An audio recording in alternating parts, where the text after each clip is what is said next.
Confidence is not something you are either born with or forever lacking.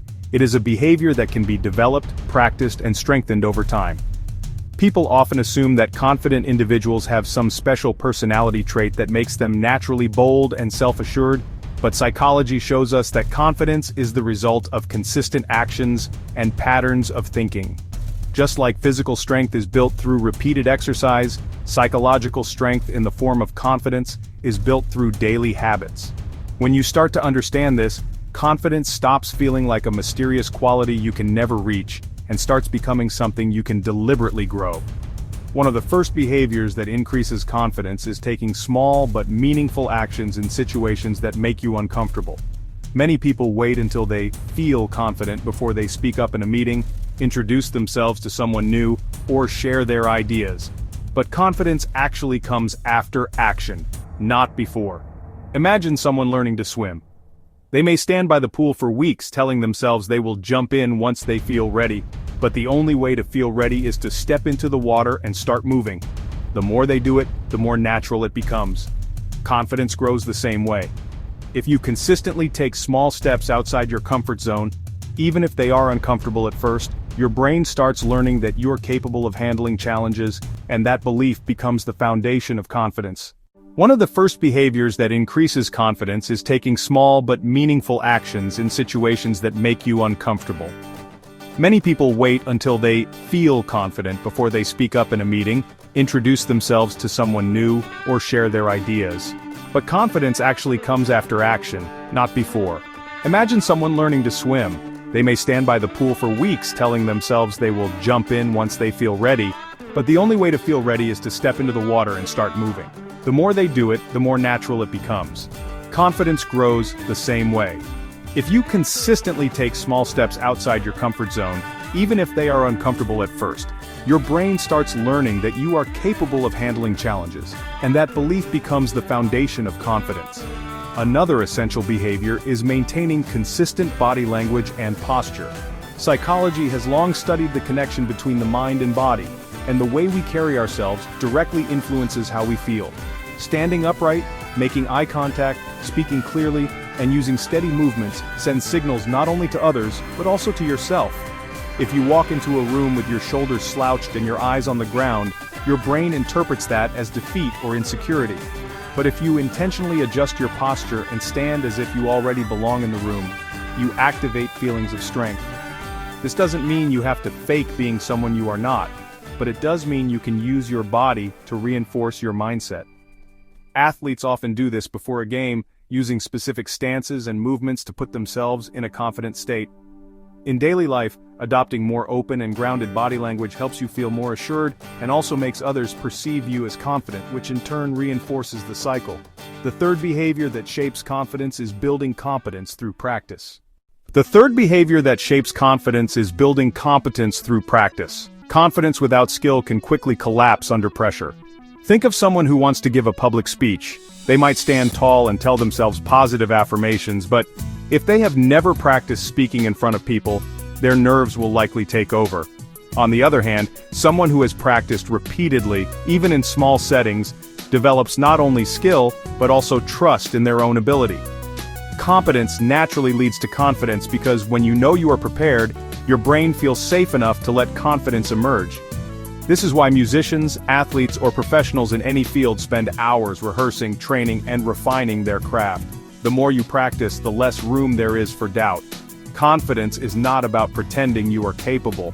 It is about proving to yourself through repetition that you are.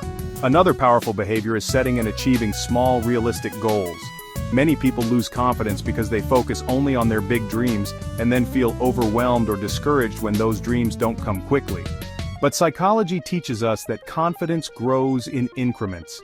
When you set small goals that are within reach and then achieve them, your brain experiences a sense of mastery. For example, if someone struggles with social confidence, they might set a small goal of starting one casual conversation each day.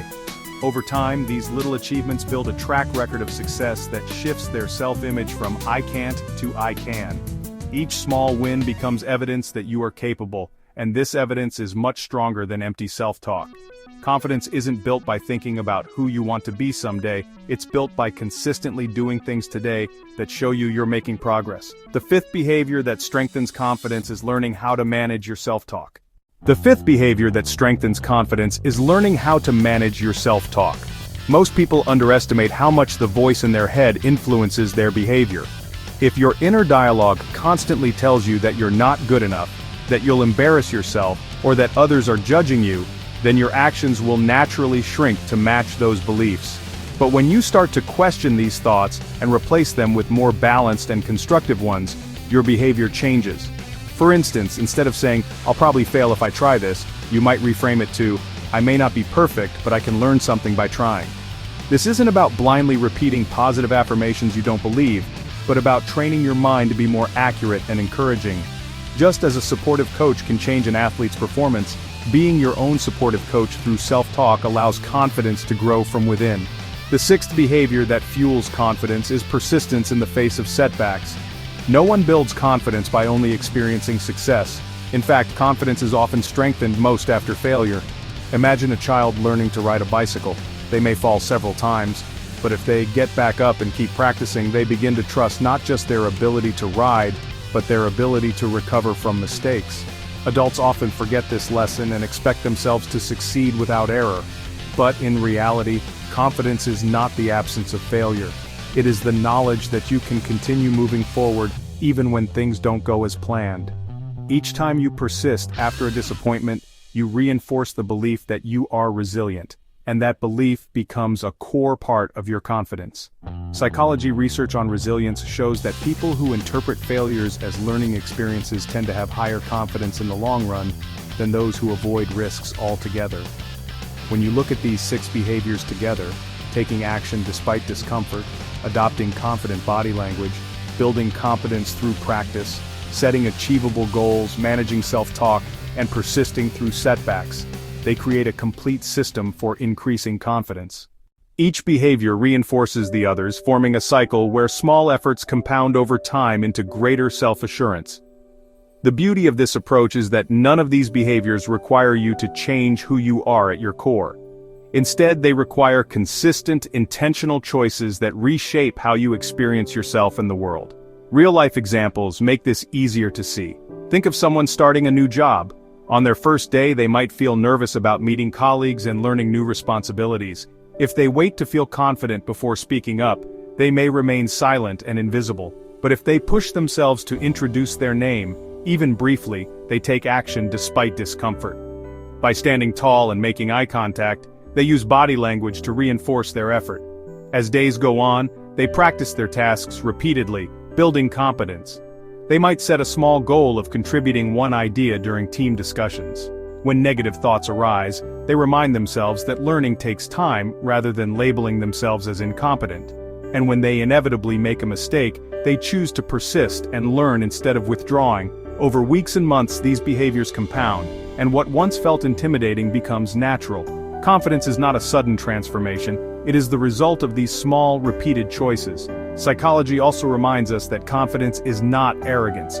True confidence is calm, grounded, and based on reality. Arrogance, on the other hand, often covers insecurity by exaggerating one's abilities or dismissing others. When confidence comes from genuine behaviors and consistent practice, it doesn't need to shout or prove itself. It simply shows up in the way you act, make decisions, and relate to others. This is why the 6 behaviors are so effective. They are not about pretending, but about building a real foundation of self-trust. The process of increasing confidence is not always quick or easy, but it is always possible. Every person has the ability to strengthen their self-belief through daily choices. Instead of waiting for confidence to magically appear, start with the behaviors that create it. Step slightly outside your comfort zone, carry yourself with intention. Practice until you feel prepared, celebrate small wins, guide your inner dialogue, and persist through setbacks. Over time, these behaviors don't just add confidence to your life, they reshape your identity into someone who naturally feels capable and secure.